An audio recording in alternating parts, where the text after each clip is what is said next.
to those undertaking this journey, and those who are being encouraged to do so and are being facilitated and exploited by unscrupulous criminal gangs need to know that they will be held accountable for their actions. Neither Greece in the south nor Lithuania in the north wish to be the gateway to Europe for people smuggling networks or third-party states intend on putting pressure on the European Union. And our clear objective should be to discourage, but also disrupt the dangerous criminal gangs and to stop them putting lives at risk. And I believe that this is a position that needs to be shared, that is shared by all EU member states and by the EU institutions. And let me end my remarks by again offering our full and ongoing support to the Lithuanian government in respect to this issue. The pressure you face are not yours to manage alone.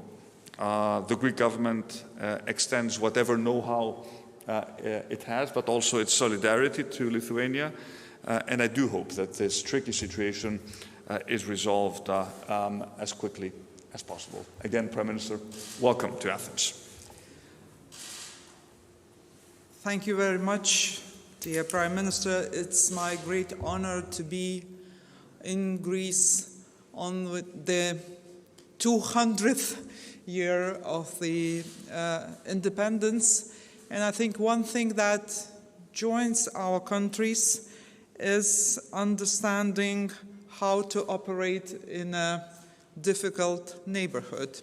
And this fight for freedom that actually never ends, because you always have to stand for human rights and fundamental values in order to sustain the Western liberal democracy that I think is the most productive and most flourishing environment for people to live, to create, and to increase their welfare.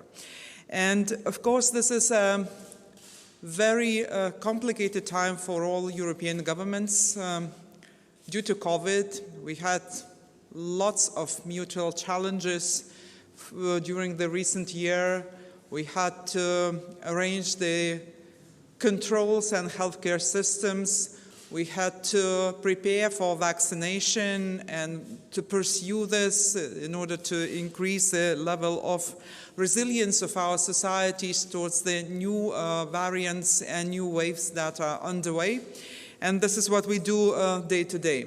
But on the other side, there are also positive issues that we can share, being that the developments of our economies that prove to be quite resilient and prove to have quite good prospects both in Greece and Lithuania for this year and the years to come. We have a lot of opportunities to share and coordinate our actions while we implement our national plans of next generation EU funding, because there are issues that are horizontal, that are very important for all the countries in the European Union, being that green transition or digitalization. I very much compliment the Greece for significant achievements in the field of digitalization that I really find worth envying in a positive way. And I think this is the way where European Union should move as a union, but it's easier for us, smaller countries, to be the front runners in this prospect. So I think there are quite many fields of cooperation.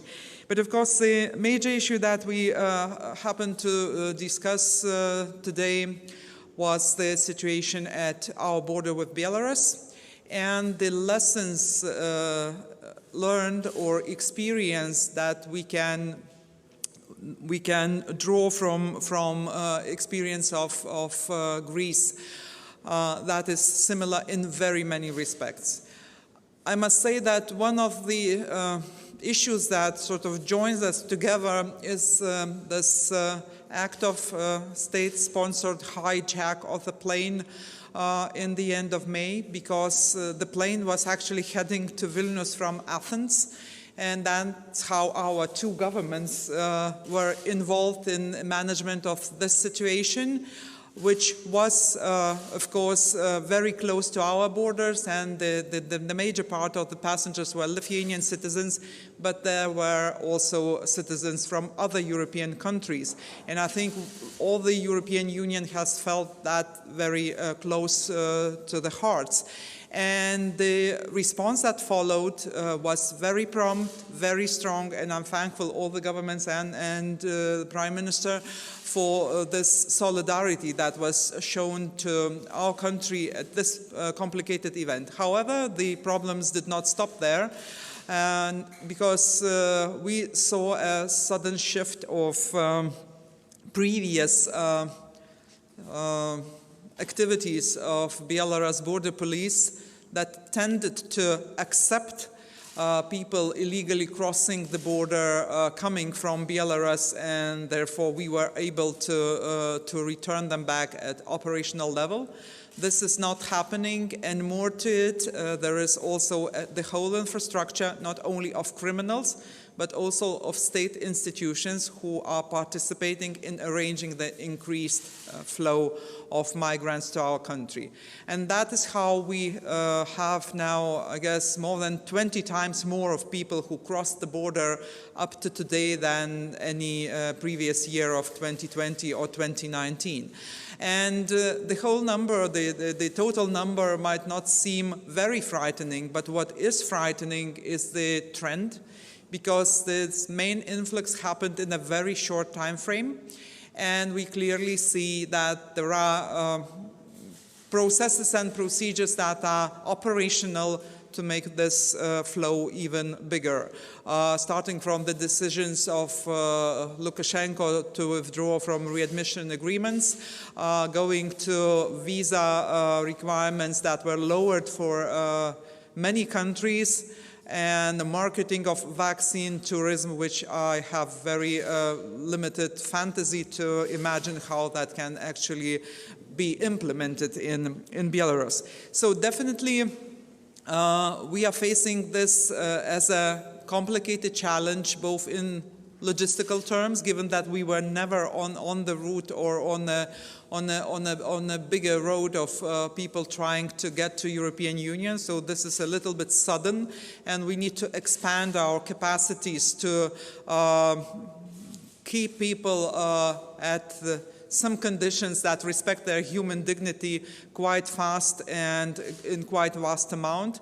And of course, the whole procedure that starts the asylum requests and that are usual in these situations takes time and effort from our institutions and puts additional burden that was not planned and that we need to cope with. One thing I want to say from the beginning, Lithuania is a country that very much understands how people feel when they are persecuted, when they are tortured, when they are put to jail on fake charges, because this is what happens in Belarus for many years. And this is what is very intense in Belarus after fake elections of 2020. And we've provided the hospitality for Belarusian people who had to flee the country and leave everything behind, and the number of these people is significantly higher than the influx of migrants that we are having at current juncture. But still, we know that these are two separate stories in most of the cases. And what we want to make sure, that if there are rules, then the rules should be applied and we should stick to the rules.